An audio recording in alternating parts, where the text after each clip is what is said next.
بسم الله الرحمن الرحيم إن الحمد لله نحمده ونستعينه ونستغفره ونعوذ بالله من شرور أنفسنا وسيئات أعمالنا من يهده الله فلا مضل له ومن يضلل فلا هادي له وأشهد أن لا إله إلا الله وحده لا شريك له وأشهد أن محمدا عبده ورسوله يا أيها الذين آمنوا اتقوا الله حق تقاته ولا تموتن إلا وأنتم مسلمون يا أيها الناس اتقوا ربكم الذي خلقكم من نفس واحدة وخلق منها زوجها وبث منهما رجالا كثيرا ونساء واتقوا الله الذي تساءلون به والأرحام إن الله كان عليكم رقيبا يا أيها الذين آمنوا اتقوا الله وقولوا قولا سديدا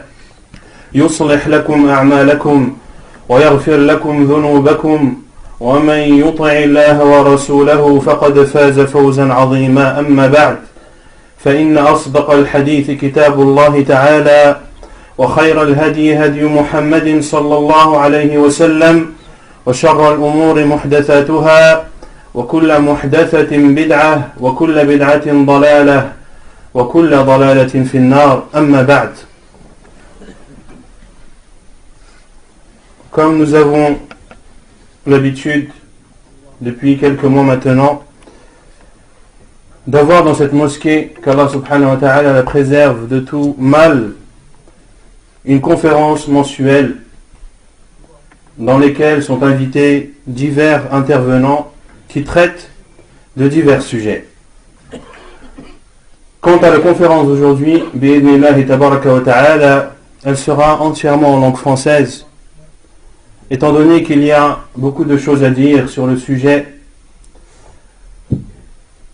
Le sujet, comme vous avez pu le lire, ou une conférence qui s'intitule « Conseil à mes frères du groupe Tabligh ». Conseil, car c'est le devoir de tous les musulmans de se conseiller mutuellement. Allah subhanahu wa ta'ala dit « Wal asr, inna al-insana lafi khusr, illa alladhina amanu wa amilu s-salihat, wa tawasaw bil haqq, wa tawasaw bis sabr » Par le temps, l'être humain est en perdition, sauf ceux qui ont cru, qui ont accompli de bonnes œuvres, et qui se conseillent mutuellement la vérité et qui se conseillent mutuellement la patience. De se conseiller donc mutuellement la vérité est un devoir et c'est ce qui permet à l'être humain et aux musulmans d'être préservés de la perdition. Et le prophète sallallahu alayhi wa sallam est lui aussi venu appuyer l'importance du conseil en islam lorsqu'il a dit sallallahu alayhi wa sallam Ad-din al-nasiha, la religion c'est le conseil. Comme il a dit Al-Hajj Arafah, il a dit Ad-din al-nasiha. Comme il a dit que le pèlerinage c'est Arafat, de même qu'il a dit la religion c'est le conseil, c'est-à-dire que le conseil est extrêmement important et les fruits de ce conseil apportent beaucoup de bénéfices et sont très bénéfiques. Ils ont dit, mais envers qui, ô envoyé d'Allah, envers qui devons-nous le conseil? Il a dit, à Allah, à son envoyé, au gouverneur des musulmans et à l'ensemble des musulmans. Ce sont donc des conseils que je dirige à nos frères Tabligh, car ce sont nos frères. Il faut les considérer ainsi. Ce sont mes frères en islam. Contrairement à ce que eux pourraient croire, que les gens de la Sunna, Ahl Sunnah, considèrent toutes les sectes en islam comme étant mécréantes, cela est faux. Les gens de la Sunna sont bien au contraire ceux qui s'éloignent le plus du jugement de la mécréance, car c'est un jugement extrêmement grave en islam. Le prophète sallallahu alayhi wa sallam a dit que celui qui dit à son frère Anta kafir, tu es mécréant, alors la mécréance englobera l'un des deux, soit l'accusateur ou soit l'accusé. Si celui que tu as accusé est bel et bien sorti de l'islam, alors la mécréance tombera sur lui. Mais si cette personne que tu as accusée de mécréante ne l'est pas, sache que la mécréance retombe sur toi, wa l'iyadhu billah. Et comme l'a dit Cheikh al-Islam Ibn Taymiyyah rahimahullah, Ahlus sunnati a'lamu an-nasi bil haqq wa arhamuhum bil khalq.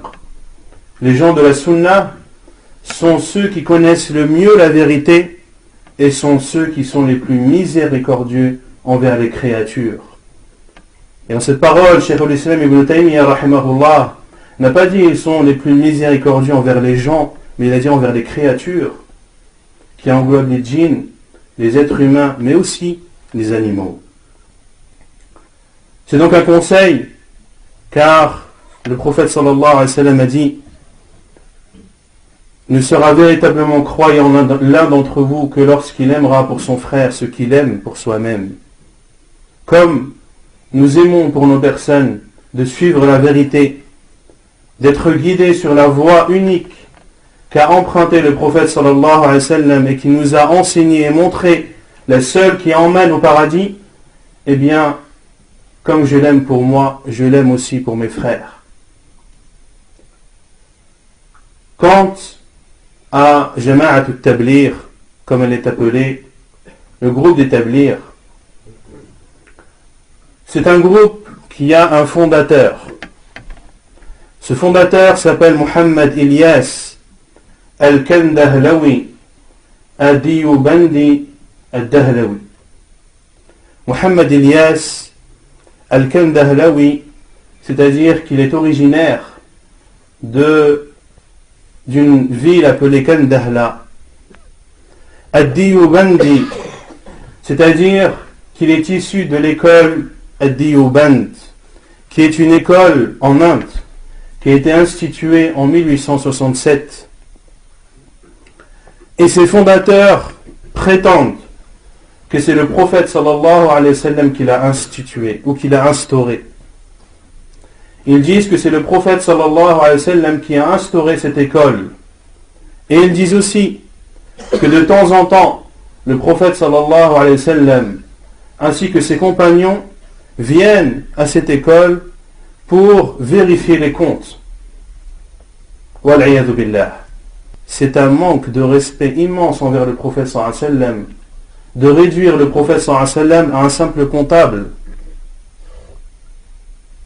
Et le prophète alayhi salatu wassalam, comme vous le savez tous, est mort alayhi salatu wassalam. Il est enterré dans sa tombe. Et c'est le seul envoyé et le seul prophète dont nous connaissons avec certitude l'endroit dans lequel il a été enterré.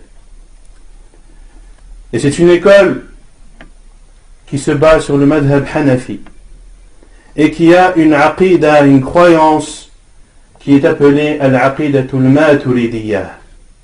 Et cette croyance, al-aqidatul maturidiyah,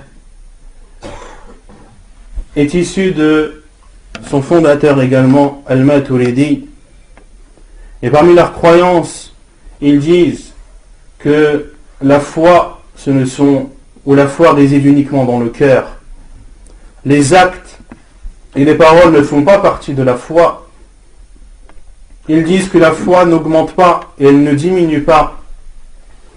Que la foi du pire des musulmans est égale à celle de Jibril alayhi salam. Et ils disent qu'Allah subhanahu wa ta'ala n'est pas instauré au-dessus de son trône.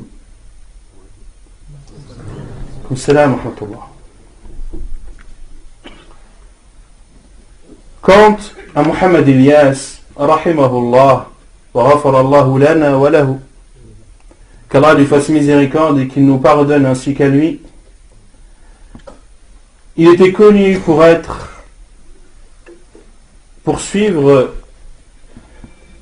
le soufisme. Et il n'était pas connu comme étant une personne de science. Il était connu uniquement pour avoir une motivation dans la transmission et dans le prêche de l'islam. Il suivait le soufisme et a prêté allégeance à 4 de ses confréries, Al-Jishtiyya, Wal-Naqshbandiyya, Wal-Qadiriyya, Wal-Sahrawardiyya. Ce sont 4 confréries soufis qui sont chacune plus égarées que les autres. Wal'iyadu billah.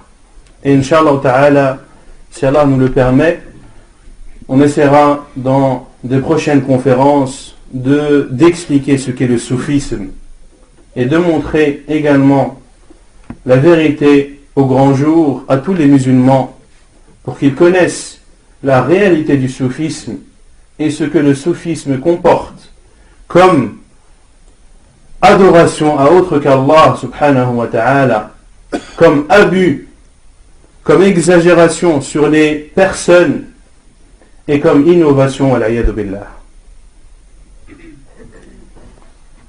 Il a prêté allégeance à son cheikh Ahmed al-Kankouhi sur ces 4 confréries ou ces 4 branches du soufisme.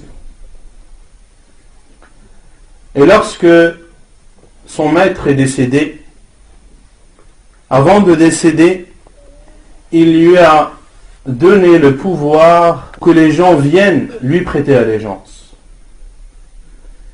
Et Mohamed Ilyas allait souvent se recueillir auprès de la tombe de Al-Kankouhi pour faire ce que les soufis appellent al-muraqabah, c'est-à-dire de se remettre en cause. Et chacune des différentes parties du soufisme ont des façons différentes de faire ce qu'ils appellent al-muraqabah. Al-Jishtiyya par exemple disent qu'il faut aller à côté de la tombe du maître, de se couvrir la tête et pendant au moins une demi-heure de dire Allahu hadiri, Allahu nadiri, Allahu hadiri, Allahu nadiri. Allah est avec moi et Allah me voit. De dire ainsi pendant une demi-heure, et il conseille entre autres de faire cette séance pendant au moins une fois par semaine.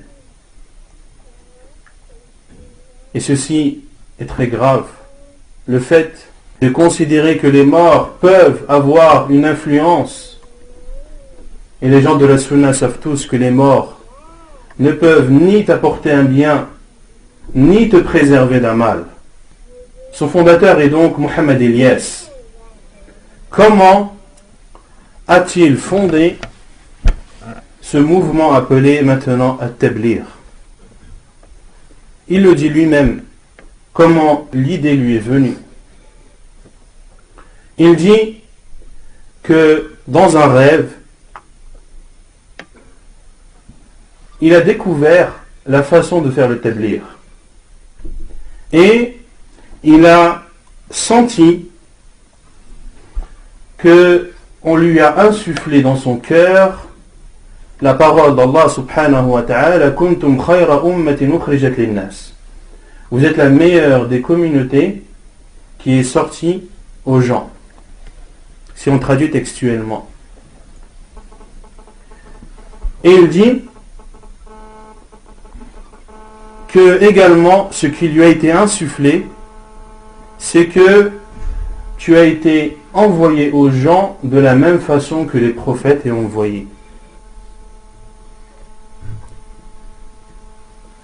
Et il dit, pour terminer son argumentation, que le fait qu'Allah Azza wa Jalla ait dit dans le Coran ukhrijat lin-nas, qui est sorti pour les gens, cela signifie que l'islam doit être en perpétuel mouvement, à savoir qu'il faut toujours que les gens sortent, qu'ils bougent.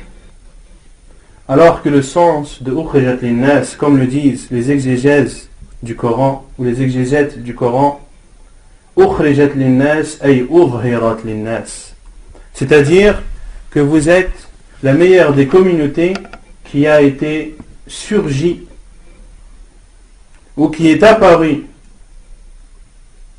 chez les êtres humains.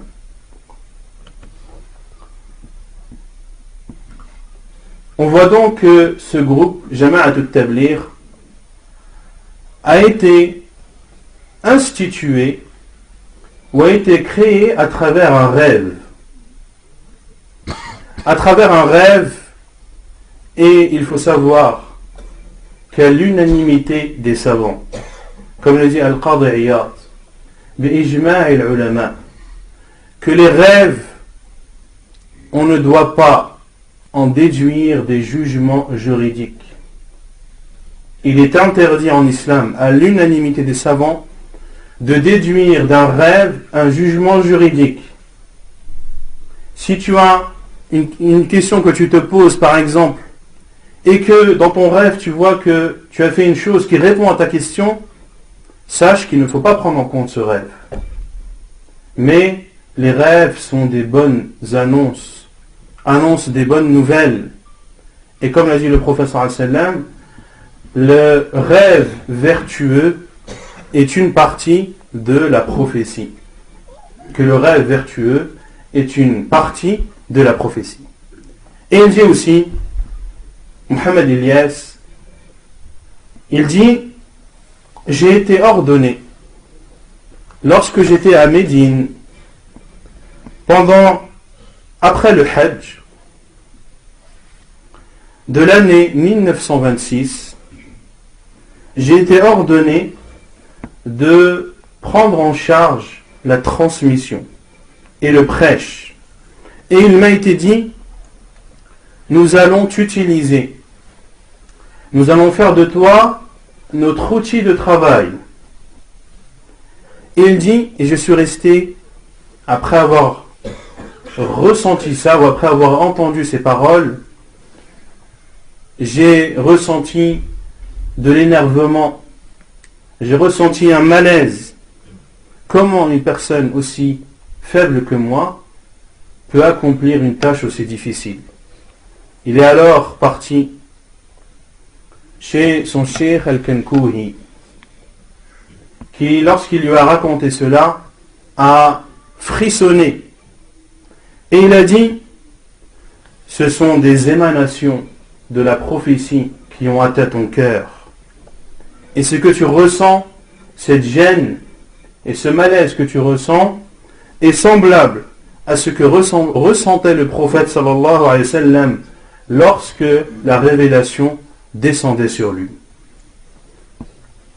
Et il t'a été dit que nous allons t'utiliser pour faire le même travail que les prophètes aient envoyé. Wal'iyadu billah. Regardez quels sont les fondements de ce groupe. Et le conseil que je dirige à mes frères Tabligh, c'est de savoir et de connaître les fondements du groupe qu'ils suivent. Car ce qui est basé sur quelque chose de nul est nul. Ma bunya ala fasid fahuwa fasid.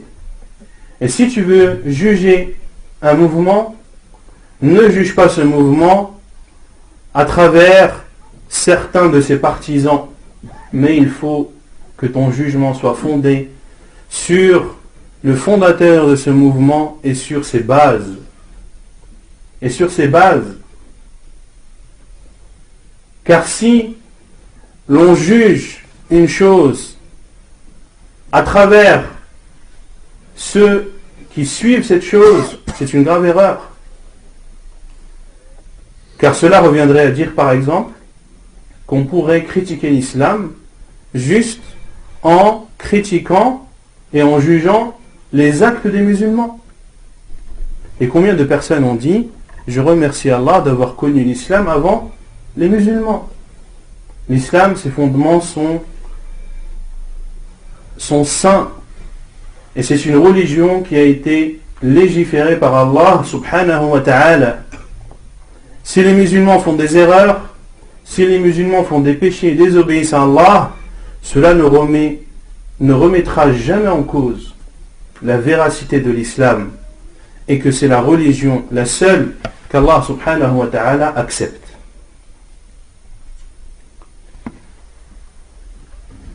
après avoir pris connaissance de comment est-ce que ce groupe a été fondé, on peut en déduire des choses très simples, mais qui sont à la fois importantes.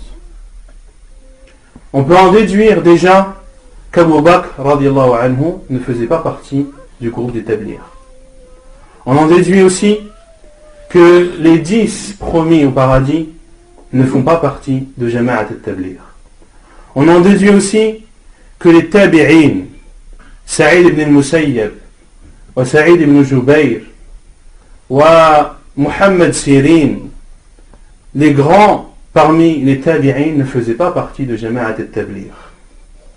On en déduit aussi que Al-Bukhari et Muslim, ainsi que les autres auteurs des 6 livres des Sunan, ne font pas partie de Jama'at al-Tabligh.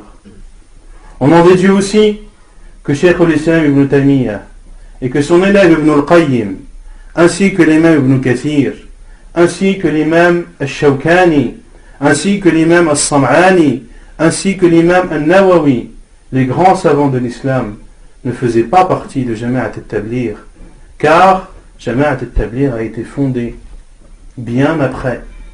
Elle a été fondée dans notre siècle. On en déduit donc que les savants, nos ancêtres pieux qui nous ont précédés, ne font pas partie de Jama'at al-Tabligh. Mais on peut aussi dire que nos savants contemporains ne font pas partie de Jama'at al-Tabligh. Al-Sheikh ibn Baz, Al-Sheikh al-Albani, Al-Sheikh ibn Uthaymin, Al-Sheikh Salih al-Fawzan, Al-Sheikh al-Abbad, Al-Sheikh Abd al-Razzaq al-Afifi, Al-Sheikh Muhammad ibn Ibrahim, Al-Sheikh Muhammad Aman al-Jami, Al-Sheikh Hamad al-Ansari, etc., etc., etc. Tous nos savants contemporains, aucun ne fait partie de Jama'at al-Tabligh. On en déduit donc que Jama'at al-Tabligh n'a de lien ni avec les savants anciens, ni avec les savants contemporains. Et un groupe qui n'a de lien ni avec les savants anciens, ni avec les savants contemporains, comment peut-il être dans la vérité? Allah subhanahu wa ta'ala dit بل هو آيات بينات في صدور الذين أوتوا العلم. Ce sont des signes clairs et évidents qui résident où? Autrement dit la vérité.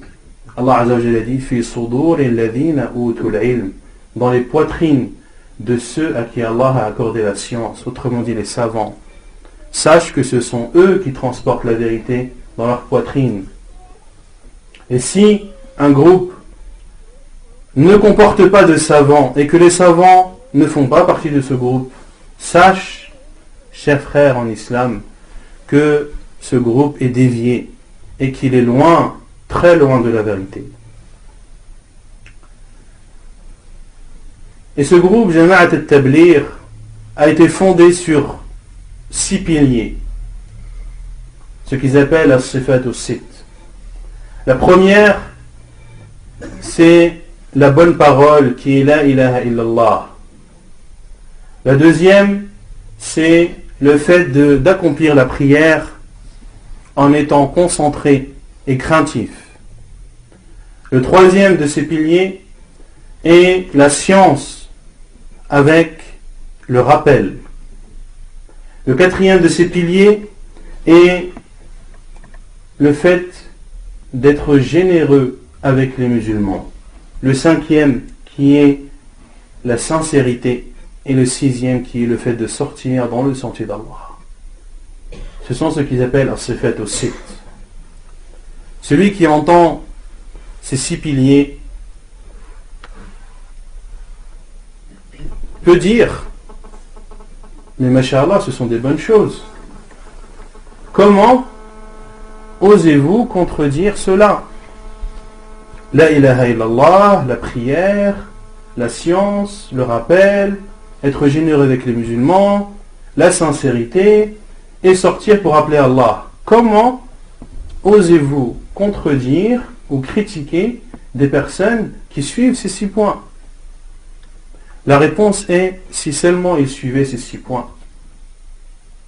Si seulement ces 6 points étaient appliqués et correspondaient à la réalité. Mais malheureusement, ce ne sont que des paroles trompeuses.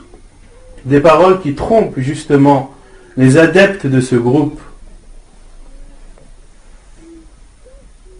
Et pour prouver cela,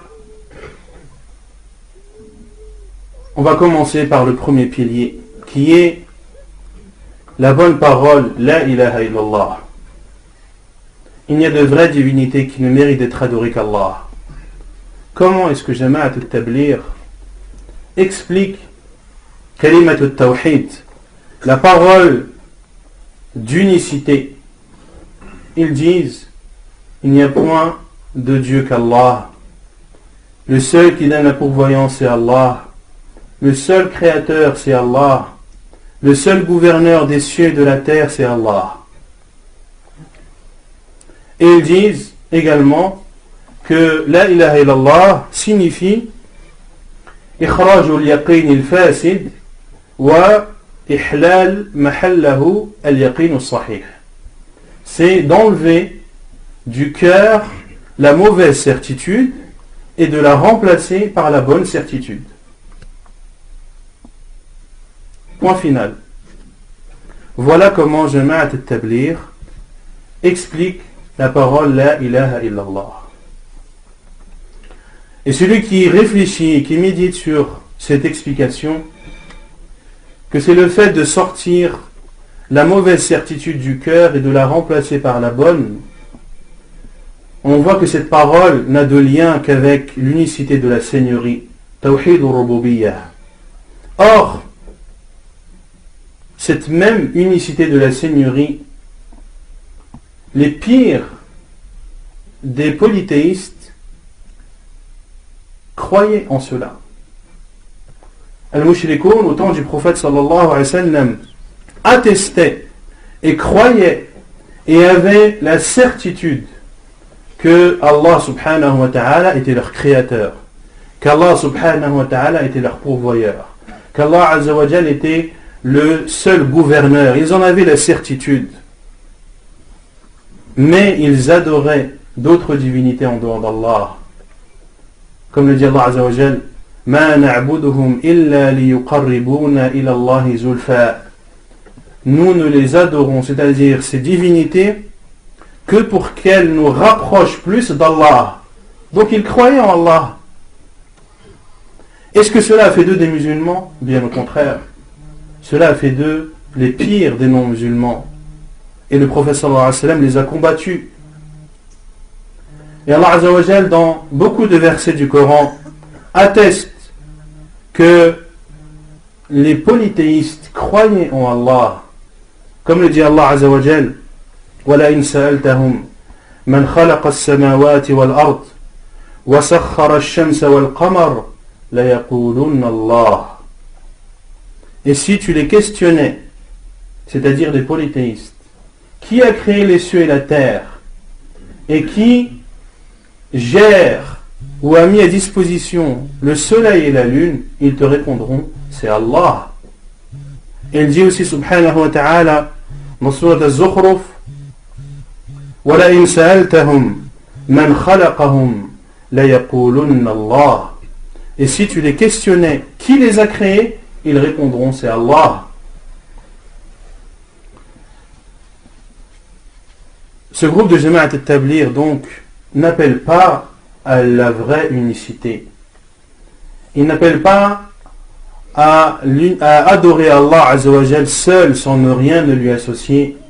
Ils ne mettent pas en garde les musulmans contre le pire des péchés. Le seul qu'Allah azza wa jal ne pardonne pas si la personne meurt dans cet état, qui est le fait d'adorer une autre divinité en dehors d'Allah azza wa jal. Même si tu as la certitude, parfaite qu'Allah azza wa jal est ton créateur, mais que tu ne l'adores pas, ou que tu adores autre que lui, sache que tu es considéré comme un polythéiste.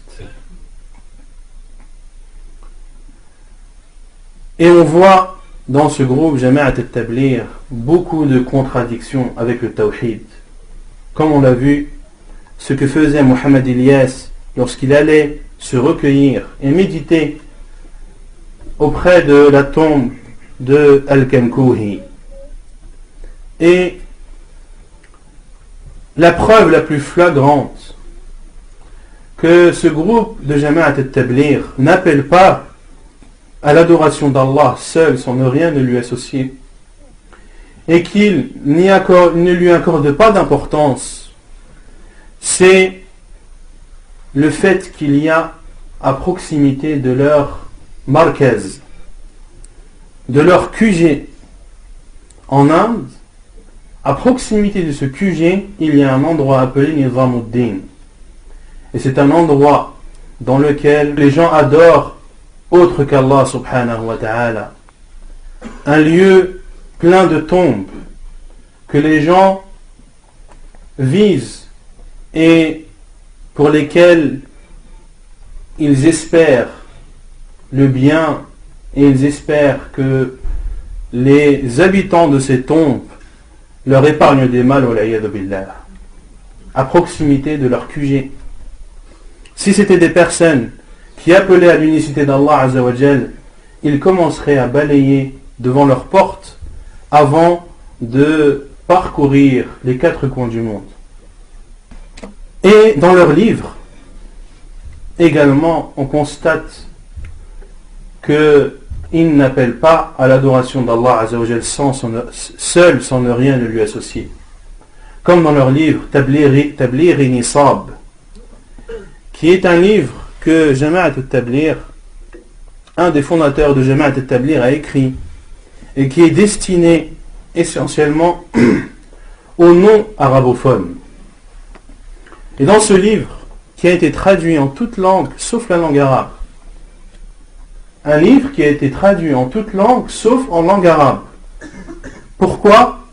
Pour que les savants ne prennent pas connaissance de tous les égarements qu'il contient et qu'ils ne mettent pas en garde l'ensemble de la communauté musulmane contre ce livre et contre ses adeptes. Mais par la grâce d'Allah, des personnes ont traduit quelques passages de ce livre en arabe et les ont exposés aux savants qui ont condamné, et parmi eux Mohammed ibn Ibrahim al-Sheikh, le mufti d'Arabie qui a précédé al-Sheikh ibn Baz rahimahullah ta'ala, qui au début avait parlé favorablement ou en faveur de Jama'at al-Tabligh, mais lorsque la vérité lui a été apparue rahimahullah ta'ala, il est revenu sur sa parole et a mis en garde tous les musulmans contre ce groupe Jama'at al-Tabligh. Dans ce livre, qu'est-ce qu'il y a ? Il y a des directives, des conseils. Parmi ces conseils, dirige-toi devant la tombe du prophète sallallahu alayhi wa sallam et dis: ô envoyé d'Allah, je te demande l'intercession. C'est l'associanisme ou le polythéisme même. Le fait d'invoquer autre qu'Allah.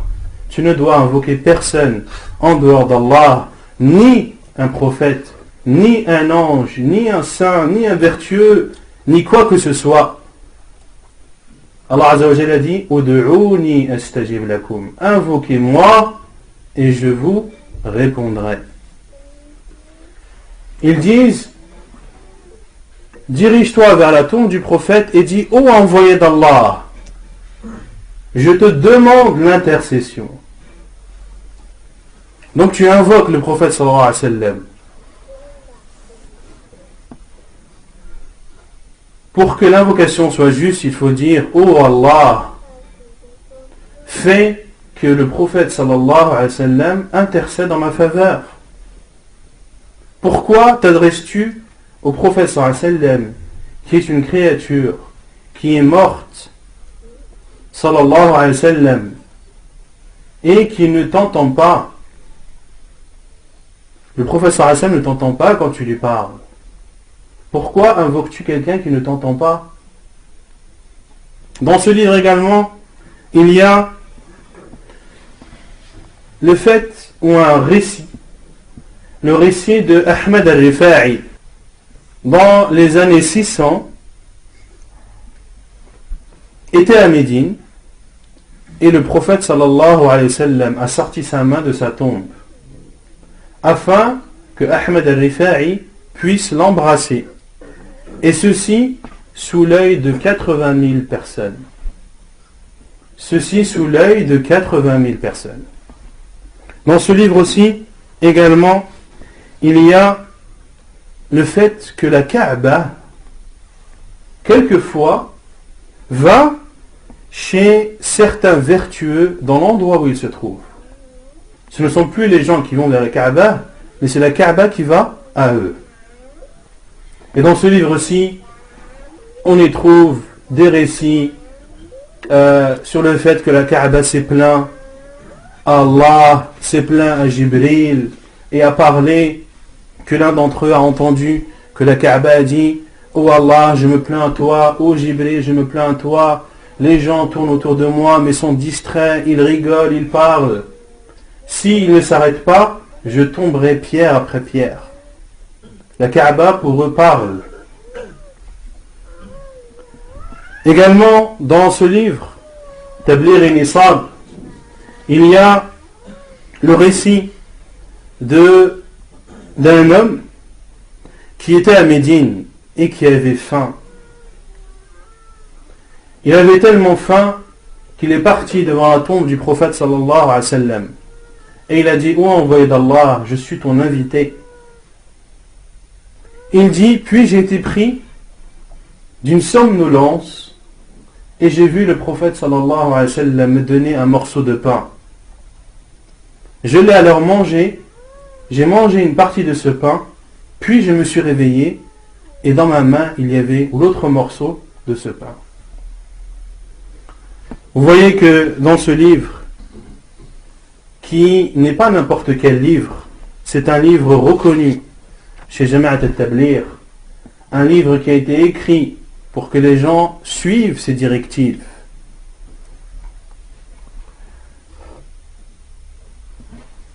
Le deuxième pilier qui est d'accomplir la prière en étant concentré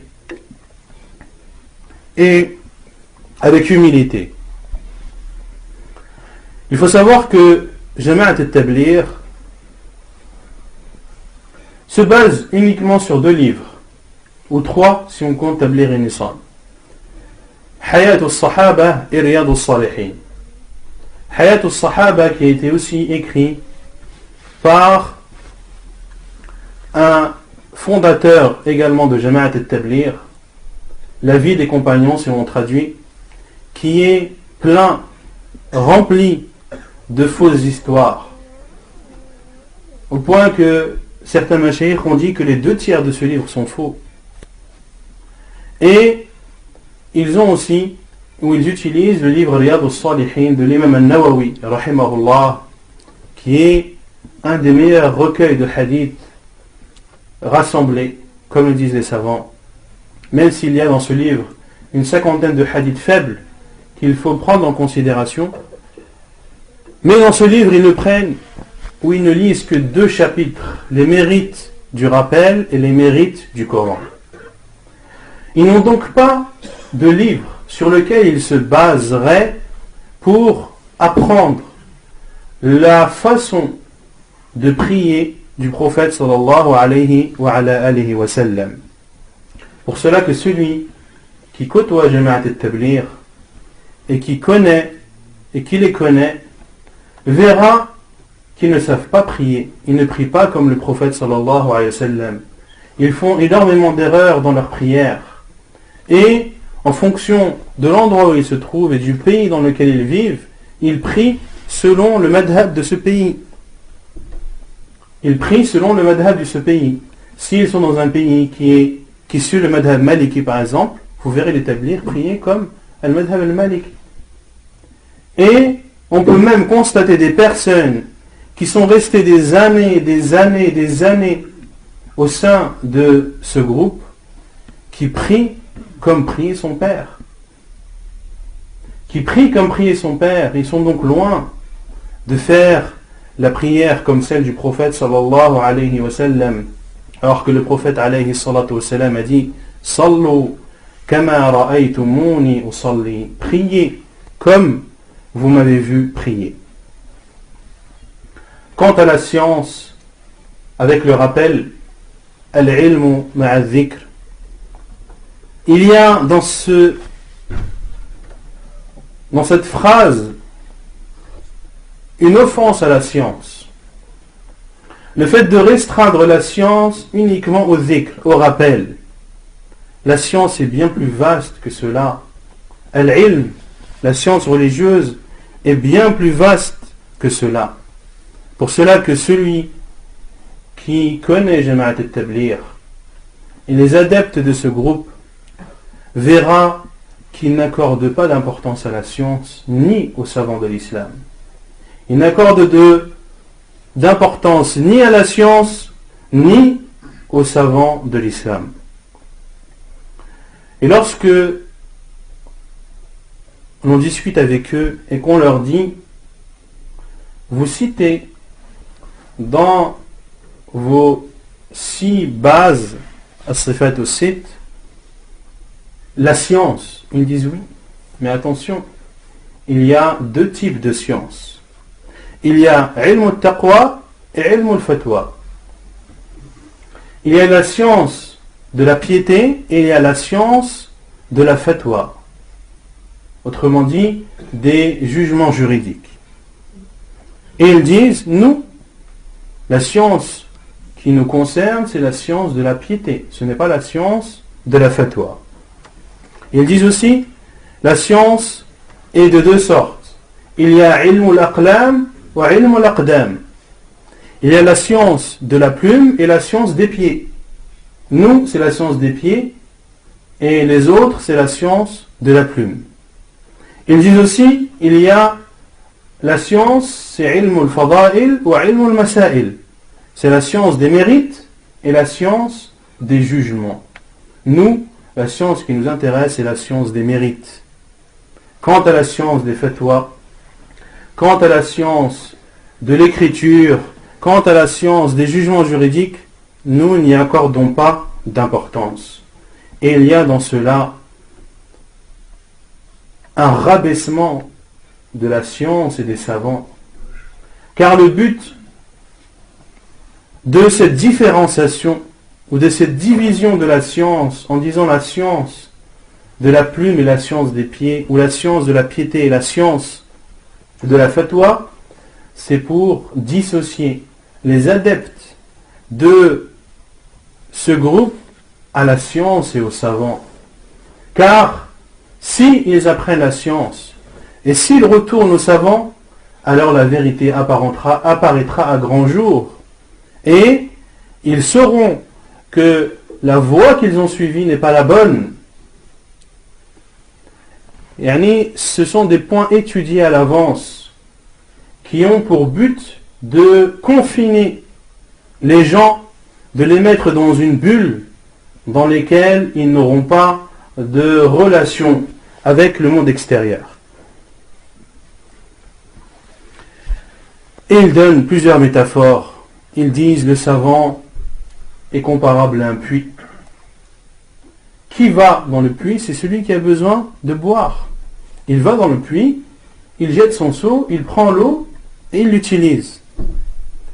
Et si personne ne va à ce puits, alors l'eau commence à pourrir et elle devient impropre à la consommation. Quant à nous, nous sommes comparables à la pluie qui profite à l'ensemble des gens. Quant à nous, nous sommes comparables à la pluie qui profite à l'ensemble des gens. Et ils disent aussi que la science, c'est pour cette vie d'ici-bas, et le khuruj, c'est pour la vie de l'au-delà. Regardez comment ils parlent des savants, en disant que la science, elle ne profite que dans cette vie d'ici-bas. Autrement dit que les savants apprennent la science pour que ils aient une réputation, pour qu'ils aient un salaire, pour qu'ils puissent manger, boire, dormir et habiter dans des villas luxueuses. Quant à nous, le khuruj, nous espérons la récompense dans l'au-delà. Allah Azza wa Jalla n'a-t-il pas dit Innama yakhsha Allah min ibadihi al-ulama, que ceux qui parmi les serviteurs d'Allah craignent le plus Allah, ce sont les savants. Car plus tu apprends la science, plus tu connais ton Seigneur, plus tu connais la voie du prophète sallallahu alayhi wa sallam, plus tu essaieras d'imiter le prophète sallallahu alayhi wa sallam, et plus tu auras peur, et plus tu auras de l'estime envers Allah subhanahu wa ta'ala. Quant au quatrième pilier chez eux qui est ikram al-muslimin, le fait d'être généreux envers les musulmans. Ils sont en réalité généreux entre eux, ou généreux envers celui ou celle qu'ils espèrent amener avec eux.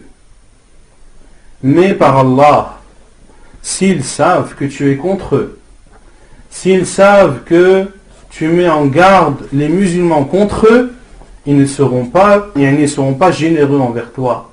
Bien au contraire, ils peuvent en arriver à frapper et à torturer, comme le rapporte Taqiyuddin al-Hilali rahimahullah dans son livre sur Jama'at al-Tabligh, où il rapporte l'histoire d'un frère en Belgique qui a été torturé dans un des QG de Jama'at al-Tabligh.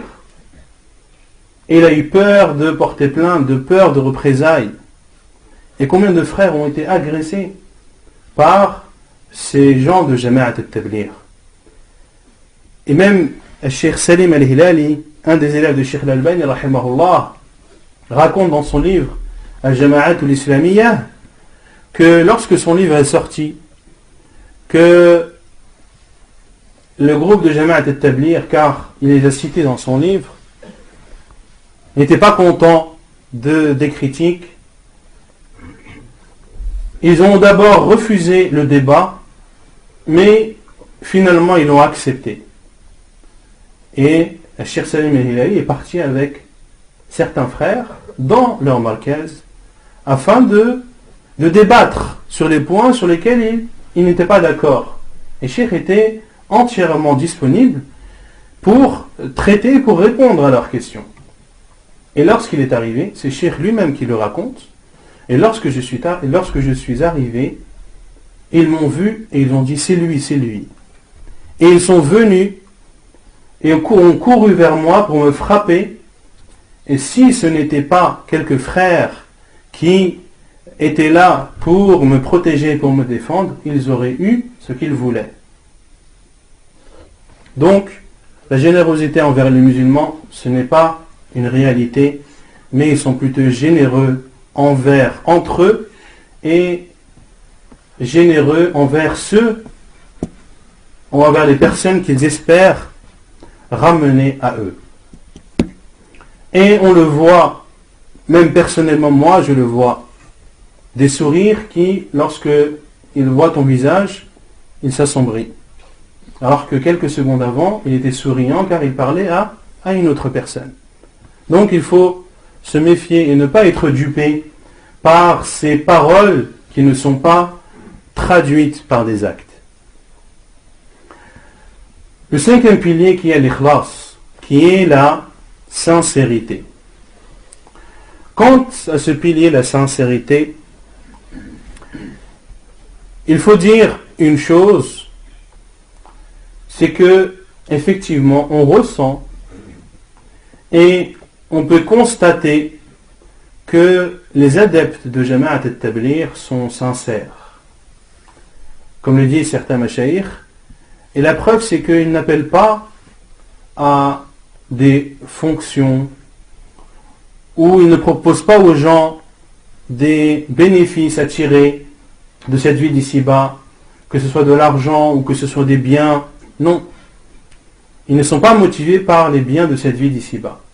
Ce qu'ils font donc, on peut en comprendre, et leurs intentions seront jugés par Allah Azza wa Jalla qu'ils sont sincères, ou on sent d'eux qu'ils sont sincères. Mais est-ce que la sincérité suffit? Là est la question. Est-ce que le fait de faire une chose avec sincérité, avec la plus pure des sincérités, est-ce que cela suffit pour être dans la vérité? La réponse est non. Il faut que cette sincérité soit accompagnée du suivi de la sunna du prophète sallallahu alayhi wa ala alihi wa sallam. Car Allah Azza wa Jalla a dit وَمَنْ أَحْسَنُ دِينًا مِمَّنْ أَسْلَمَ وَجْهَهُ لِلَّهِ وَهُوَ مُحْسِنٌ وَمَنْ أَحْسَنُ دِينًا.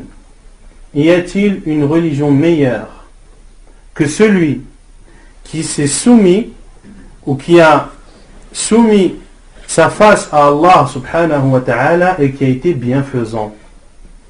Et les savants ont dit qui a soumis sa face à Allah, c'est-à-dire qui est sincère, et qui est bienfaisant, c'est-à-dire qui accomplit de bonnes œuvres qui sont en totale concordance avec la sunna du prophète sallallahu alayhi wa sallam.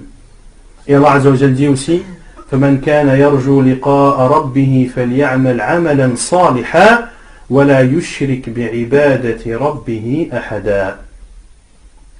Allah Azza wa Jalla a dit également celui qui espère la rencontre de son Seigneur, qu'il accomplisse de bonnes œuvres et qu'il n'associe personne, et qu'il n'associe personne à son Seigneur. Qu'il accomplisse de bonnes œuvres, c'est-à-dire qu'il soit conforme à la sunna du prophète sallallahu alayhi wa sallam et de n'associer personne à Allah, c'est-à-dire de faire cette adoration en totale sincérité. Ensuite, le sixième pilier, qui est pour eux le plus important, qui est al-khuruj fi sabilillah, le fait de sortir dans le sentier d'Allah. Le fait de sortir pour appeler à la religion d'Allah subhanahu wa ta'ala est quelque chose de bien et de recommandé. Et le prophète sallallahu alayhi wa sallam est sorti, ainsi que ses compagnons, radiyallahu anhum, pour appeler les gens à la religion d'Allah. Mais cette parole, le fait de sortir dans le sentier d'Allah, que disent Jama'at al-Tabligh, n'est pas conforme avec la façon de prêcher du prophète sallallahu alayhi wa ala alihi wa sallam. Car ils encouragent tout le monde, toutes les personnes à sortir, que tu sois ignorant, que tu sois que tu viennes de pratiquer la religion ou non. Ils appellent tout le monde, absolument tout le monde, à sortir pour appeler les gens à l'islam. Et ceci est une énorme erreur. Ceci est une énorme erreur. Le prophète sallallahu alayhi wa sallam, lorsqu'il a envoyé ses compagnons, ou certains de ses compagnons pour appeler à l'islam, il a envoyé Ali radiyallahu anhu tout seul. Il a envoyé Abu Musa al-Ash'ari radiyallahu anhu tout seul. Il a envoyé Mu'adh ibn Jabal tout seul. Ce sont des compagnons du prophète sallallahu alayhi wa sallam qui avaient de la science. Le prophète sallallahu alayhi wa sallam n'a pas dit à ses compagnons allez, que chacun sorte et qu'il appelle à l'islam. Non. Malgré que le besoin était ressenti au temps du prophète sallallahu alayhi wa sallam, l'islam venait d'être révélé au prophète sallallahu alayhi wa sallam. La plupart des gens n'étaient pas musulmans, donc il y avait un besoin fort d'appeler les gens à l'islam et à l'adoration d'Allah subhanahu wa ta'ala. Mais le prophète sallallahu alayhi wa sallam n'a envoyé de ses compagnons que ceux qui avaient la science. Comment est-ce que Jama'at al-Tabligh procède dans leur khuruj fi sabilillah, comme ils le disent, le fait de sortir dans le sentier d'Allah? Ils disent que celui qui veut sortir, il doit marcher à pied. Et ça, je suppose que beaucoup d'entre vous ont dû le constater. Ils disent qu'il faut sortir à pied. Il faut savoir que le prophète sallallahu alayhi wa sallam a vu un homme qui a fait le vœu de ne pas monter sur une monture. Il a fait le vœu de ne pas monter sur une monture et le prophète sallallahu alayhi wa sallam lui a ordonné de monter sur la monture. Amara man anzara an yamshi an yarkab. Il a ordonné à celui qui a fait le vœu de marcher à pied, le prophète sallallahu alayhi wa sallam lui a ordonné de monter sur la monture. Le fait donc de marcher à pied lorsqu'il y a une monture, de marcher à pied au point de se faire mal à soi-même, de marcher des dizaines et des dizaines de kilomètres en pensant que cela est une adoration d'Allah Azza wa Jal et en pensant que cela te rapproche d'Allah, sache que c'est une erreur. Et cela ne fait pas partie de la sunna du prophète sallallahu alayhi wa sallam. Le prophète alayhi wa sallam n'a-t-il pas fait de hajj sur sa monture? Le prophète sallallahu alayhi wa sallam ne faisait-il pas le tawaf sur sa chamelle? Et le prophèt sallallahu alayhi wa sallam a dit à cet homme: Inna Allah ghaniyun an ta'dhibi hada nafsah. Qu'Allah se passe du châtiment que cette personne se fait à lui-même. Le fait de marcher et de se faire du mal en marchant, en ressentant des douleurs, etc., cela ne fait pas partie de la sunna du prophète sallallahu alayhi wa sallam. Bien au contraire, cela fait partie d'une des voies des soufis, ou cela fait partie des actes du soufisme, qui les soufis auparavant sortaient dans les plaines et dans les vallées et dans les déserts. Ils sortaient à pied et ils disaient: celui qui prend avec lui des dirhams, alors il aura placé sa confiance dans ces dirhams. Celui qui part avec une monture, alors il aura placé sa confiance dans cette monture. Et ils marchaient. Certains mouraient de faim, d'autres mouraient de soif, d'autres étaient attaqués par des bêtes féroces, et d'autres étaient sauvés par des gens qu'ils avaient croisés dans leur chemin. Le fait donc de marcher en se faisant du mal à soi-même, et en considérant que cela fait partie de la sunna du prophète sallallahu alayhi wa sallam, eh bien, il faut savoir que cela est faux. Ensuite, ils disent qu'il faut sortir 4 mois dans la vie, qu'il faut sortir 40 jours dans l'année, qu'il faut sortir 3 jours par mois. Tout ceci n'a pas de source et n'a pas d'origine, ni dans le livre d'Allah, ni dans la sunna du prophète sallallahu alayhi wa sallam. Mais ils disent: comment dites-vous que cela n'a pas de sens ou n'a pas d'origine, alors qu'Allah Azza wa Jalla a dit dans le Coran: Fasihu fil ardi arba'ata ashhur. Parcourez la terre 4 mois, dans Surat At-Tawbah. La réponse est: lisez le verset qu'il y a avant, et vous verrez à qui Allah Azza wa Jalla s'est adressé. Bara'atu min Allah wa rasulihi ila alladhina ahadtum min al-mushrikin fasihu fil ardi arba'ata ashhur. Le désaveu d'Allah et de son prophète aux polythéistes. Fasihu fil ardi arba'ata ashhur. Allah Azza wa Jalla ici s'adresse aux polythéistes en leur disant: parcourez la terre 4 mois. Car au temps du prophète sallallahu alayhi wa sallam, il y avait des polythéistes qui avaient des pactes de non-guerre avec le prophète sallallahu alayhi wa sallam, d'autres qui n'en avaient pas, et d'autres qui avaient des pactes temporaires. Et dans ce verset, Allah Azza wa Jalla dit: Fasihu fil ardi arba'ata ashhur, c'est-à-dire parcourez la terre, ô vous les polythéistes, en toute tranquillité, en toute sérénité, et cela pendant 4 mois. وَاعْلَمُوا أَنَّكُمْ غَيْرُ مُعْجِزِ اللَّهِ. Et sachez que vous n'affaiblirez pas Allah. Donc ici, c'est une autorisation où on ne devait pas les combattre pendant 4 mois. Où est le rapport avec le fait de sortir dans le sentier d'Allah pendant une durée de 4 mois, alors qu'ici Allah Azza wa Jal s'adresse aux polythéistes? Ils disent: les 40 jours, vous dites qu'il n'y a pas de base d'origine dans cela, dans le Coran, alors qu'Allah Azza wa Jal a dit dans Surat Al-A'raf: وَوَعَدْنَا مُوسَى 30 لَيْلَةً وَأَتْمَمْنَاهَا بِعَشْرٍ فَتَمَّ مِيقَاتُ رَبِّهِ 40 لَيْلَةً. Et nous avons donné rendez-vous à Moussa alayhi salam. 30 ليلة, un rendez-vous qui allait avoir lieu 30 nuits après. Puis Allah Azza wa Jal a rajouté 10 nuits, ce qui fait un total de 40.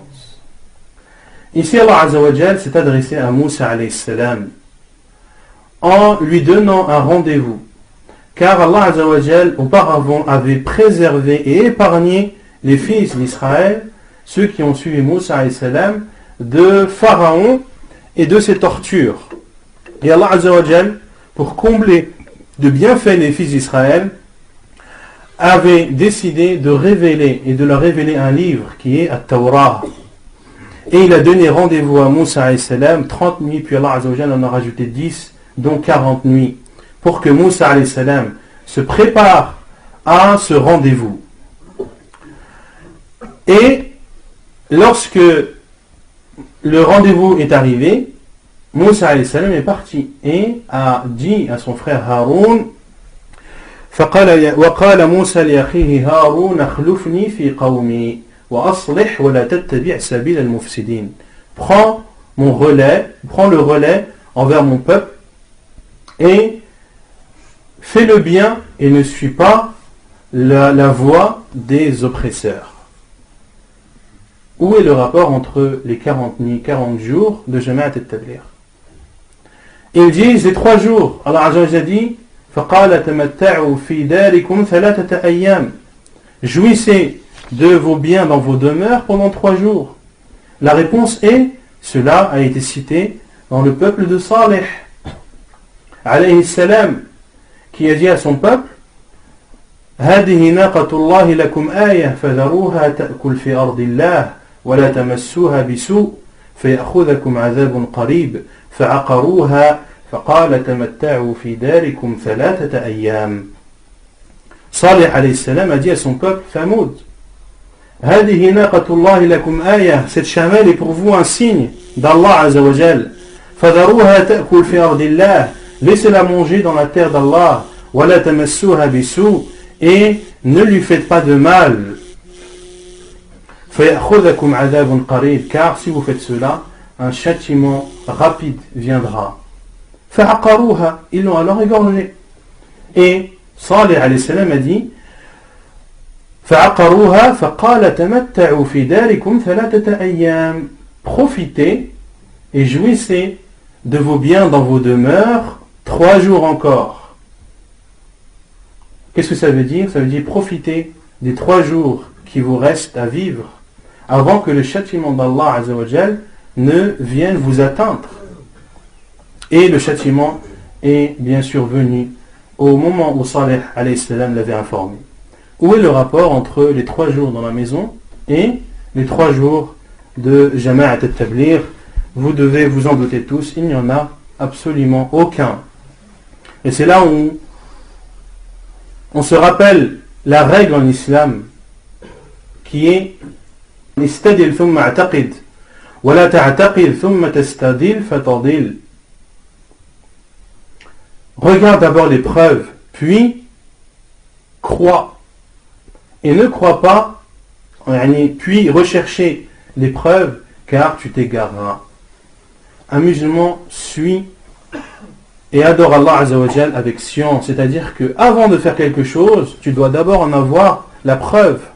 Tu ne dois pas faire la chose, puis rechercher dans le livre d'Allah et dans la sunna du prophète sallallahu alayhi wa sallam ce qui pourrait être une preuve de près ou de loin et qui justifierait de près ou de loin l'acte que tu fais. Car en faisant cela, tu seras égaré.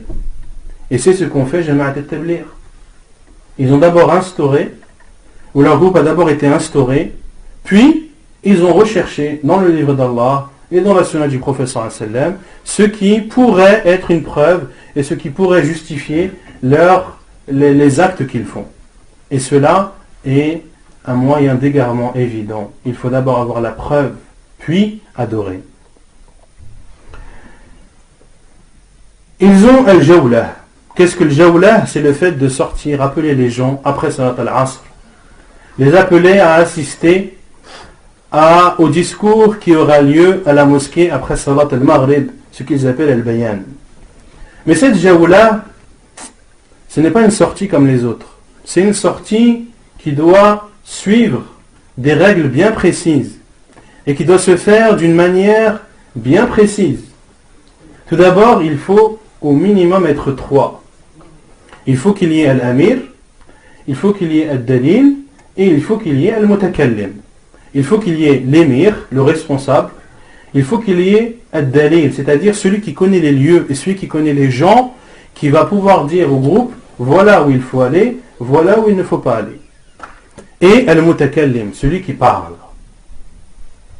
Sans oublier bien sûr celui qu'ils appellent al-Dinamo. Al-Dinamo, c'est la 4e personne qui reste à la mosquée et qui invoque Allah subhanahu wa ta'ala et qui fait des invocations et des rappels pour donner à ceux qui sont sortis la lumière. Pour donner à ceux qui sont sortis la lumière. Et celui qui reste à la mosquée doit se couvrir les yeux, il doit méditer, il doit être concentré, ne doit pas être distrait pendant cet acte extrêmement important, car de sa sincérité et de sa concentration en dépend le résultat de ses frères qui sont sortis. Et l'amir dit Assalamu alaikum jama'a zarukum fi sabilillah. L'amir, il dit Assalamu alaikum, quand ils arrivent chez des gens, nous sommes un groupe qui sont venus vous visiter pour Allah. Et le seul qui est autorisé de parler, c'est al-Mutakallim. C'est celui qui a pour fonction de parler. Et avant de sortir, c'est-à-dire lorsqu'ils sortent, avant de parcourir les rues, ils se réunissent et invoquent Allah subhanahu wa ta'ala en groupe, afin qu'Allah les aide, les soutienne et qu'il leur facilite leurs tâches. Et beaucoup d'histoires à ce sujet, à savoir que des personnes qui n'ont pas entendu leur appel, puis ils se sont rendus compte que celui qui était à la mosquée, pendant un certain moment, était distrait et parlait avec un autre frère. Et c'est pour cela que leur jawla a échoué. Et il faut savoir que dans le Markez, le QG de Jama'at al-Tabligh en France, qui est à Saint-Denis, il y a une personne, 24 heures sur 24, qui fait le rappel et qui invoque Allah pour l'ensemble des Jama'at, pour l'ensemble des groupes de Jama'at al-Tabligh de France. Chaque Jama'a a cette personne lorsqu'ils font la jawla, mais il y a celle aussi qui est là-bas, H24, et ils font cela à tour de rôle. Ils ont aussi la parole qu'ils disent après chaque prière, Inna falahana wa najahana, que notre félicité et notre réussite est dans la suivi de la sunna du prophète sallallahu alayhi wa sallam. Nous vous demandons de patienter après salat sunnah pour écouter des rappels ou des paroles de rappel, etc., etc. Tout ceci est une innovation. Il n'y a rien dans la sunna du prophète sallallahu alayhi wa sallam qui prouve cela. Et tous les tablighs, dans les 4 coins du monde, utilisent les mêmes paroles. Ils utilisent les mêmes paroles et le font au même moment. Ils considèrent que cela les rapproche d'Allah subhanahu wa ta'ala et que c'est comme cela qu'il faut adorer. Or, le prophète sallallahu alayhi wa sallam ne l'a pas fait. Et Cheikh al-Islam al-Taymiyyah rahimahullah a cité dans plusieurs de ses livres une règle extrêmement importante en islam, qui est le fait que si une chose qui était existante au temps du prophète sallallahu alayhi wa sallam et que le prophète sallallahu alayhi wa sallam pouvait faire mais qu'il n'a pas fait, et que quelqu'un après lui vienne faire cette chose, sachez que cette chose est une innovation. Une chose qui était existante au temps du prophète sallallahu alayhi wa sallam. Est-ce que la da'wa était existante au temps du prophète sallallahu alayhi wa sallam? Oui. Est-ce que le prophète sallallahu alayhi wa sallam avait la possibilité de dire à ses compagnons, lorsqu'ils sortent, de sortir au minimum 3, qu'il y ait l'amir, qu'il y ait le dalil, qu'il y ait le mutakallim, qu'il y ait la 4e personne, et que lorsque il y a le bayan après le maghrib, etc. Est-ce que le prophète sallallahu alayhi wa sallam avait la possibilité de faire cela? La réponse est oui. Mais est-ce que le prophète sallallahu alayhi wa sallam l'a fait? La réponse est non. Donc celui qui fait ça, donc celui qui fait une chose qui était présente au temps du prophète sallallahu alayhi wa sallam, qu'il pouvait faire mais qu'il n'a pas fait, cela est une innovation. Il y a al-bayan, le fameux discours après Salat al-Maghrib, le discours tant attendu et tant convoité. Il est appelé al-bayan, pas pour n'importe quelle raison, parce qu'Allah subhanahu wa ta'ala dit dans le Coran, Ar-Rahman, 'allama al-Qur'an, khalaqa al-insan, 'allamahu al-bayan. Car Allah Azza wa Jalla a dit, le tout miséricordieux, qui a enseigné le Coran, qui a créé l'être humain, et qui lui a enseigné al-bayan. Mais ici les savants disent al-bayan huwa an-nutq, c'est le fait de prononcer, de parler. Allah Azza wa Jalla a permis et a enseigné à Adam alayhi salam l'ensemble des mots, comme cela est cité dans Surat al-Baqarah. Et dans ce bayan, il faut citer les 6 caractéristiques de Jama'at al-Tabligh. Al-kalimatu tayyibah, la prière, etc., etc. Il ne faut pas sortir de ce contexte. Sauf si c'est pour parler de la certitude, de la foi, etc. Mais celui qui sort de ces directives, il est considéré comme avoir contredit et enfreint la règle. Et ils disent, lorsque celui qui fait le bayan a terminé et qu'il n'a plus rien à dire et qu'il y a encore du temps, alors il doit parler de l'ahwal. L'ahwal, c'est les faits de Jama'at al-Tabligh, comment est-ce qu'ils sortent, qu'est-ce qui leur arrive, etc. Et c'est là où on entend beaucoup de leurs histoires qui sont sans aucun doute erronées et que malheureusement beaucoup de gens croient des histoires qui font rire plus qu'autre chose. Et des histoires celui qui croit à ces histoires, celui qui arrive à croire à ces histoires, il faut qu'il revoie son coefficient intellectuel, al-haqiqa. C'est impossible de croire à ces histoires. Un groupe de Jama'at al-Tabligh qui sortent, ils se retrouvent dans une jungle, ils sont entourés par des gorilles, et ils disent attendez, n'ayez pas peur, Allah est avec nous, faisons 2 raka'at. Ils ont fait 2 raka'at, puis ils invoquent Allah Azza wa Jal, et en levant leur tête, ils voient que les gorilles aussi sont assis en train de pleurer, lever leurs mains. Un groupe de Jama'at al-Tabligh qui est parti dans un pays, ils ont dû prendre le bateau, ils ont donné tout leur passeport à un émir qui a pris ça dans sa sacoche, et une fois arrivés de l'autre côté de la mer, la sacoche est tombée dans la mer entre temps, ils sont arrivés, ils ont eu des problèmes avec les autorités, et ils ont dit attendez, on va aller au bord de la mer, on va faire 2 raka'at, et Allah Azza wa Jalla va nous faciliter, et c'est là qu'un énorme poisson sort de la mer, il ouvre sa bouche, et dedans il y a la sacoche, voilà, et il raconte ces histoires. Je ne dis pas ça pour vous faire rire, mais c'est au contraire, ça doit nous faire pleurer. Que des personnes en arrivent à dire des paroles et des histoires comme celle-ci, et que des personnes y croient fermement, c'est très grave. Un groupe de Jama'at al-Tabligh qui est parti à l'aéroport pour faire un khuruj dans je ne sais quel pays. Pendant leur prière, ils se sont fait agresser par des skins, et l'un d'entre eux est tombé dans le coma, ils l'ont emmené à l'hôpital, etc. Et lorsqu'il s'est réveillé du coma, la première chose qu'il a faite, c'est Assalamu alaikum wa rahmatullah, Assalamu alaikum wa rahmatullah. Il est sorti de sa prière.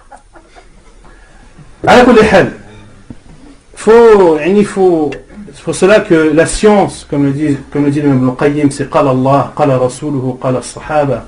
La science, c'est Allah a dit, le prophète sallallahu alayhi wa sallam a dit, les compagnons ont dit, c'est ça la science, ce n'est pas tel jama'a a fait ci, tel jama'a a fait cela, même si cela est potentiellement possible. Et cela fait partie de karamat al-salihin, karamat al-awliya. Al-karamat, les gens de la sunna croient en al-karamat. Comme le dit Cheikh al-Islam Taymiyyah dans Al-Furqan, que si tu vois un homme marcher sur la terre, sur la mer, ou voler dans les airs, applique sur lui le Coran et la Sunna. Et si tu vois que ses actes sont en concordance avec le Coran et la Sunna, sache que c'est un vertueux à qui Allah Azza wa Jalla a accordé un miracle et un bienfait. Et si tu vois que ses actes sont en totale contradiction, sache que c'est un charlatan. Et parmi les particularités de ceux, parmi les serviteurs d'Allah, à qui Allah Azza wa Jalla a accordé des miracles et des faits extraordinaires, qui, comme je le dis, sont possibles et ont déjà eu lieu à plusieurs reprises, ce ne sont pas des personnes qui le disent. C'est des personnes qui gardent cela pour eux. Et j'aimerais d'établir non seulement cela est faux, non seulement ils ne le gardent pas pour eux, mais en plus ils disent cela pour égarer les gens. Et ils n'hésitent pas à mentir pour cela. Wal'iyadhu billah. Et ils ont beaucoup d'ambiguïté qu'ils apportent. Celui qui parle avec eux, qui discute avec eux, et ici une petite parenthèse que je veux ouvrir, c'est le fait que beaucoup d'entre nous, parmi les gens à qui Allah Azza wa Jalla a accordé de suivre la vérité, de suivre la sunna du prophète sallallahu alayhi wa sallam, beaucoup ne se comportent pas avec ceux qui ne sont pas dans la voie droite. Beaucoup se comportent comme ils ne devraient pas se comporter. On peut entendre quelquefois des personnes dire non, il fait partie de Jama'at al-Tabligh, je ne lui parle pas, je ne lui adresse pas la parole, je ne le conseille pas, je ne lui souris pas, etc., etc. Cela est une erreur. Je m'explique. Il y a, où les salafs ont parlé de hajr al-mubtadi', le fait de s'éloigner des gens de l'innovation, de ne pas les côtoyer, de peur que l'on soit influencé par eux, ou de peur qu'ils mettent en nous une ambiguïté que l'on pourra difficilement enlever. Et beaucoup de paroles de salaf à ce sujet, si des salaf ou des gens de l'innovation venaient à eux pour leur dire est-ce que je peux lire sur toi un verset du Coran, il dit non. Est-ce que je peux lire sur toi au moins un hadith du prophète sallallahu alayhi wa sallam, seulement le lire? Il disait non. Il insistait et parmi les salaf il disait soit tu pars ou soit c'est moi qui pars. Il faut comprendre envers qui on doit avoir un tel comportement. On doit avoir un comportement comme celui-ci, c'est-à-dire s'éloigner des gens de l'innovation, des gens de l'innovation qui appellent à leur innovation, des gens de l'innovation qui ont reçu le conseil, à qui on a montré la vérité de la meilleure des façons et qu'ils ont refusé et persistent dans leur égarement et appellent les gens à cet égarement. Celui-là, effectivement, il faut en éloigner le plus possible. Mais ce petit jeune, le miskin, qui, il y a 3 jours, rôdait dans les rues et se retrouve du jour au lendemain avec Jama'at al-Tabligh, il ne connaît ni Jama'at al-Tabligh, ni le fondateur, ni ce qu'ils font. Lui, il considère qu'il est dans le bien, il se sent bien, il passe ses journées à la mosquée, etc., etc. Et parfois même, et souvent maintenant, Jama'at al-Tabligh font des lavages de cerveau et disent à ces jeunes, regardez le bien dans lequel nous sommes. Nous sommes dans la mosquée toute la journée, nous apprenons le Coran, nous lisons les hadiths du prophète sallallahu alayhi wa sallam, nous faisons le dhikr, les du'a, etc. Regardez, et vous êtes ici, et vous n'espérez ni aucun bien de cette vie d'ici-bas, ni argent, ni bien. Vous ne voulez dans cela que la face d'Allah subhanahu wa ta'ala. Mais attention, vous allez trouver des gens dehors qui vont vous dire que ce que vous faites n'est pas bien, qui vont vous dire que ce que vous faites est une innovation. Ils ne vont pas vous adresser la parole. Vous les verrez, ils ont les visages crispés, ils vous considèrent comme des non-musulmans, etc., etc. Ce petit jeune miskin qui va sortir et qui va voir en face de lui des gens qui ne lui adressent pas la parole, qui ne lui parlent pas, etc. Qu'est-ce qu'il va dire? Il va dire, ah, c'est ceux-là dont on m'a mis en garde, ceux qui disent qu'on est des mécréants, etc., etc. Et il va le voir, cette idée. Et plus les choses vont rester ainsi, et plus il sera réconforté dans ses idées. Mais si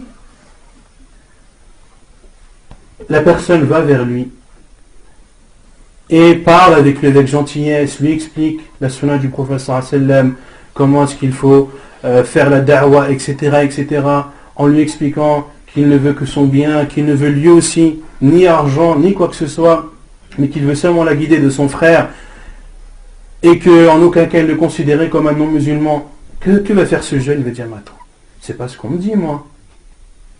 il faut que je revoie ma copie. Ainsi, il faut appeler à l'islam. Et ceux qui disent non, il ne faut absolument pas parler avec eux, à partir du moment où il sort avec eux, il fait partie d'eux, donc on ne lui parle pas, on ne l'adresse pas. On va dire, Akhi, comment veux-tu qu'ils reviennent? Comment voulez-vous que ces gens reviennent à la vérité si personne ne vient leur montrer et ne vient leur expliquer? Comment? Sauf si Allah Azza wa Jal le guide par sa grâce et par sa miséricorde. Mais peut-être que toi tu faisais partie de Jama'at al-Tabligh et que quelqu'un est venu te montrer la vérité, et c'est pour cela que tu es revenu au droit chemin. Et si cette personne n'était pas venue, tu serais sûrement, wallahu a'lam, dans cet égarement, walayadu billah. Ils disent qu'Allah subhanahu wa ta'ala a guidé par leur intermédiaire beaucoup de gens. Comment osez-vous parler sur eux alors que beaucoup de gens qui buvaient de l'alcool, qui ne faisaient pas la prière, etc., grâce à eux, sont rentrés dans la religion? La réponse est que le fait que des personnes guident d'autres personnes à la vérité, cela ne veut pas dire que cette personne est bien ou qu'elle est mal. Tout dépend de la voie qu'elle suit. Et la preuve est le hadith du prophète sallallahu alayhi wa sallam où il dit: il viendra le jour du jugement, un prophète qui viendra avec 3 à 9 personnes avec lui. D'autres prophètes qui viendra avec un homme ou 2. Et le prophète sallallahu alayhi wa sallam dit: et viendra le prophète avec qui il n'y aura personne. Autant dans le jour du jugement, lorsque les communautés seront présentes et passeront devant Allah subhanahu wa ta'ala, il y aura des prophètes qui seront tout seuls. Personne ne les aura écoutés, personne ne les aura suivis. Est-ce que ça veut dire que ce prophète est mauvais? Est-ce que ça veut dire que ce prophète n'a pas fait son travail comme il le fallait? Hasha wa kalla. Bien au contraire, si c'est un prophète, c'est qu'Allah subhanahu wa ta'ala l'a choisi et qu'il faisait partie des meilleurs de son époque. Donc, le fait de guider les gens n'est pas forcément une preuve que tu es dans la voie droite. Et plus encore, le prophète sallallahu alayhi wa sallam a dit dans Sahih al-Bukhari et Muslim: Inna Allah yu'ayyidu hada ad-din bir-rajul al-fajir. Le prophète sallallahu alayhi wa sallam a dit dans le Bukhari et Muslim qu'Allah subhanahu wa ta'ala soutient cette religion par un homme pervers. C'est un homme pervers, mais par son intermédiaire, Allah soutient la religion. La preuve que celui qui guide les gens n'est pas forcément quelqu'un, et celui qui guide les gens n'est pas forcément quelqu'un de bien. Et le contexte de ce hadith, même si là le temps presse, mais ceux qui veulent reviennent à ce hadith rapporté par Al-Bukhari et Muslim. Mais pour résumer de façon brève, c'est un homme qui a combattu avec les compagnons du prophète sallallahu alayhi wa sallam et qui a tué beaucoup de polythéistes. Et le prophète sallallahu alayhi wa sallam a dit: Inna hada min ahli an-nar, que lui fait partie des gens de l'enfer. Puis les compagnons du prophète sallallahu alayhi wa sallam ont vu que cet homme combattait avec force et courage, et il a été tué. Dans d'autres versions, il a d'abord été blessé. On a dit au professeur Sam qu'il a été tué. Le professeur Sam a dit: il fait partie des gens de l'enfer. Et les compagnons ont dit: oh, on va dire, il n'a pas été tué, mais il est gravement blessé. Puis il n'a pas résisté à la douleur de ses blessures et a pris une épée et se l'est plantée. Il s'est ainsi suicidé. Et les compagnons du professeur sallam sont venus le voir en disant: envoyé d'Allah, il est mort. Et il sait, voilà ce qu'il a fait. Et le professeur sallam a dit: Ushhidullah anni abdullahi wa rasuluh. Je prends Allah comme témoin que je suis le serviteur d'Allah et son envoyé. Et c'est là où le professeur sallam a dit: Inna Allah yu'ayyidu hada ad-din bir-rajul al-fajir. Autrement dit, que cet homme a combattu et a tué beaucoup de polythéistes, qu'il a soutenu la religion par son combat, mais sa finalité est qu'il fera partie des gens de l'enfer. Wal'iyadu billah. Ils disent aussi que nos intentions sont bonnes. Nos intentions sont bonnes et nous ne voulons que le bien. Nos intentions sont bonnes et nous ne voulons que le bien. Et là on revient à la sincérité dont il parle. Et comme on a vu qu'il fallait suivre la sunna du prophète sallallahu alayhi wa sallam. Et pour illustrer cela de façon plus claire, il y a le athar de Abdullah ibn Mas'ud que certains, beaucoup d'entre vous ont peut-être déjà entendu. Le athar de Abdullah ibn Mas'ud rapporté dans Sunan al-Darimi, où des gens faisaient des cercles dans la mosquée. Et à la tête de chaque cercle, il y avait un homme qui disait « Dites Subhanallah 100 fois, dites Allahu Akbar 100 fois, dites Alhamdulillah 100 fois. » Et les gens comptaient avec des pierres, les tasbih, les tahlil, les takbir. Et Abdullah ibn Mas'ud radiallahu anhu est rentré dans la mosquée et a dit « Waylakum, malheur à vous, comptez plutôt vos mauvaises actions, Uddu sayyi'atikum.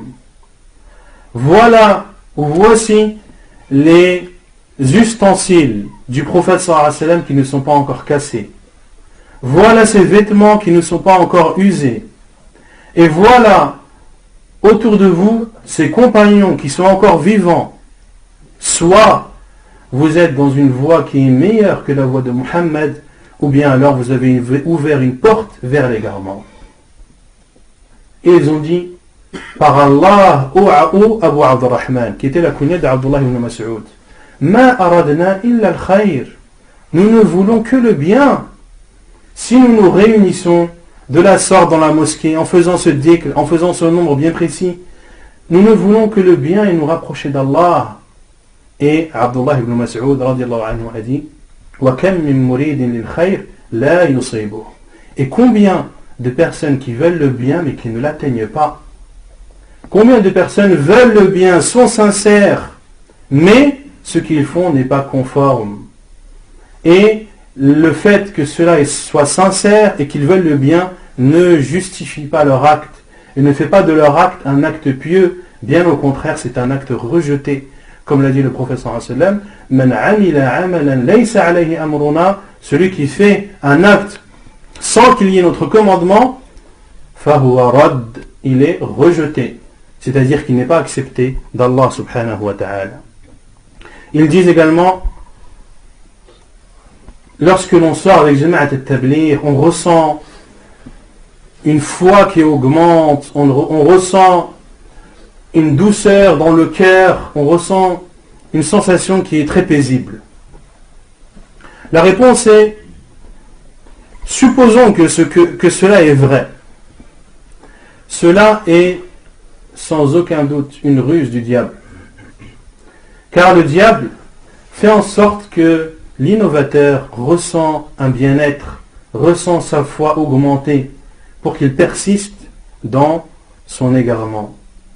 Les soufis, vous pensez qu'ils ne ressentent pas de bien-être quand ils font leur rappel, quand ils font leur méditation? Ou même partir plus haut, le yoga qui est du shirk billah. Ceux qui font le yoga ne ressentent-ils pas de bien-être? Bien sûr, mais cela est une ruse du diable pour qu'ils persistent dans leur égarement.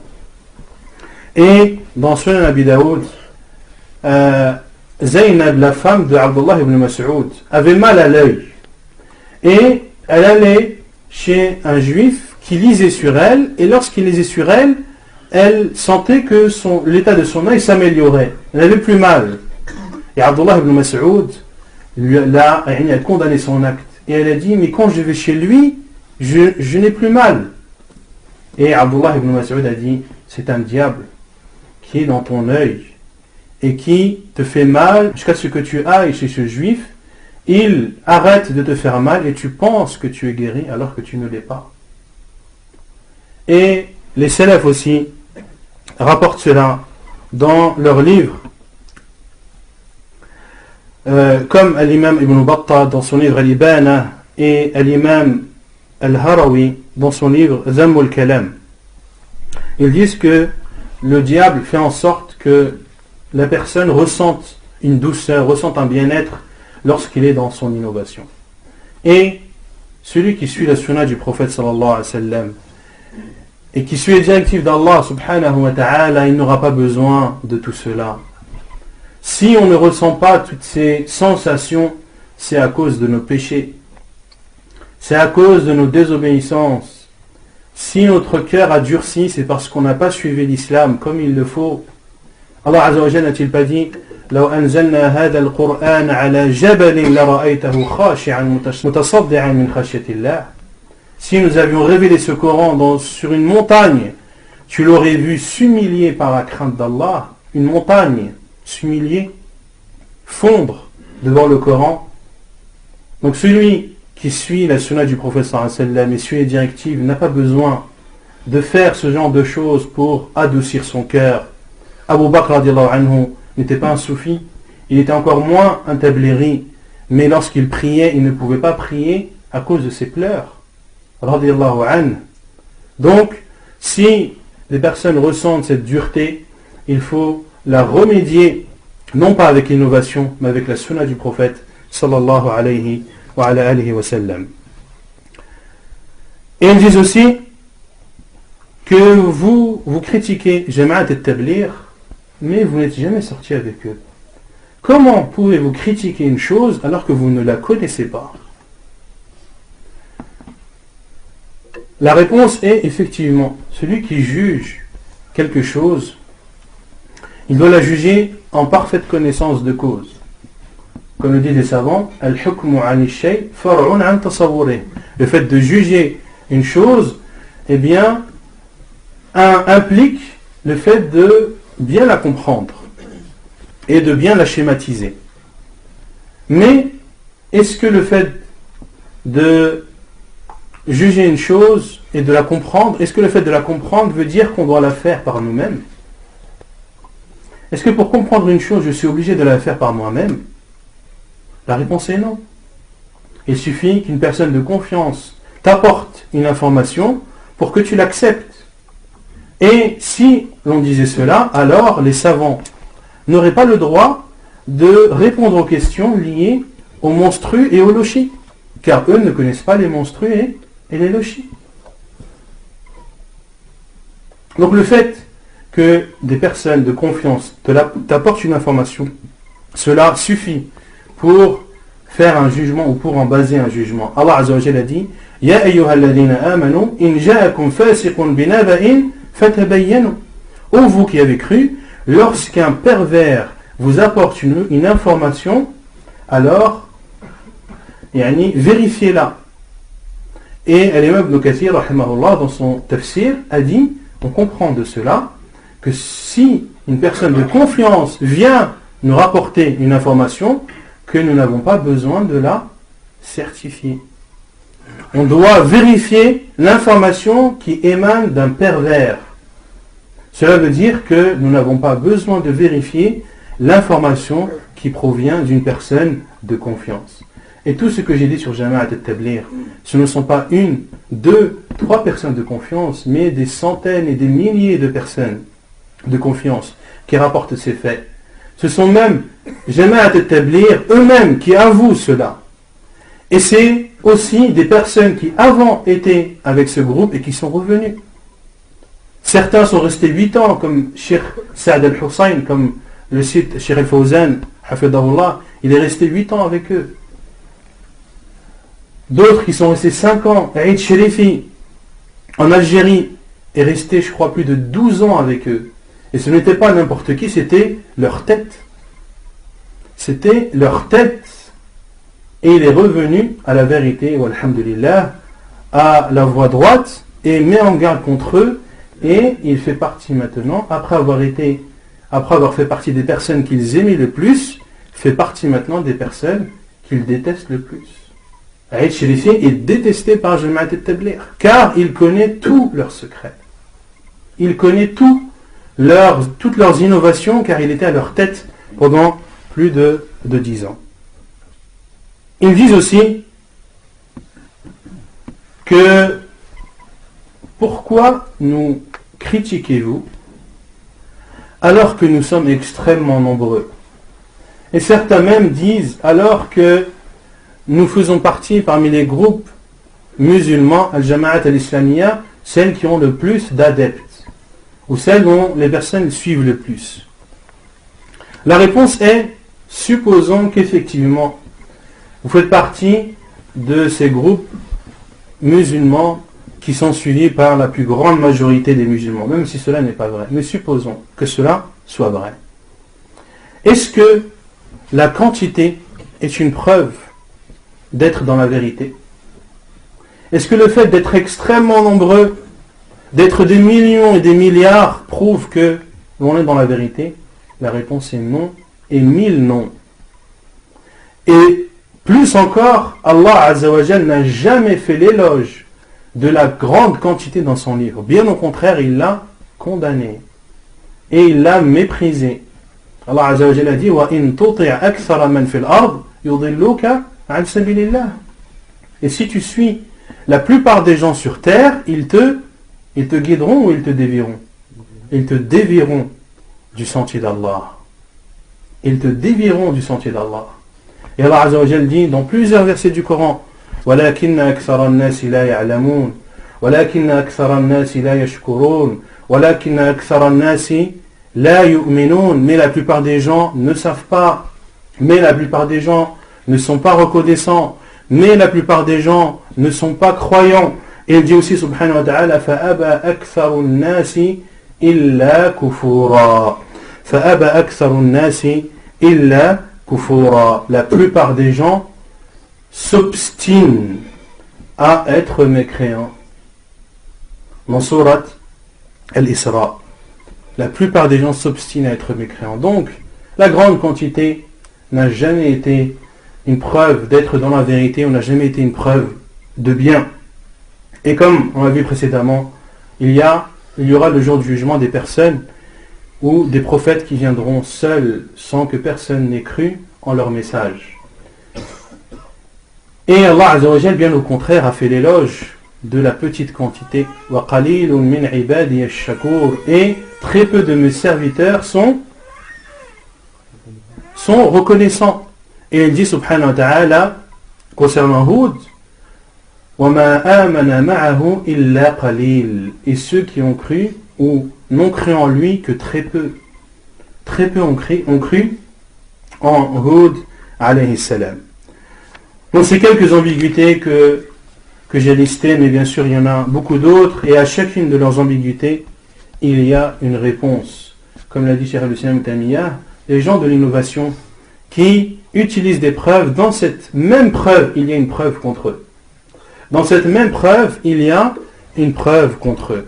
Donc le conseil que l'on dirige à nos frères de Jama'at al-Tabligh, c'est de craindre Allah subhanahu wa ta'ala, de revenir à la vérité, de revenir à la raison, d'ouvrir leurs yeux, leurs oreilles et d'ouvrir leur cœur aux frères et aux sœurs qui leur adressent des conseils et qui ne veulent que leur bien. Par Allah, nous ne voulons que leur bien, nous ne voulons que leur guider. Et tout ce que l'on a dit, ce n'est pas pour parler en mal sur eux ou sur leurs intentions, mais c'est pour qu'ils écoutent les paroles de vérité.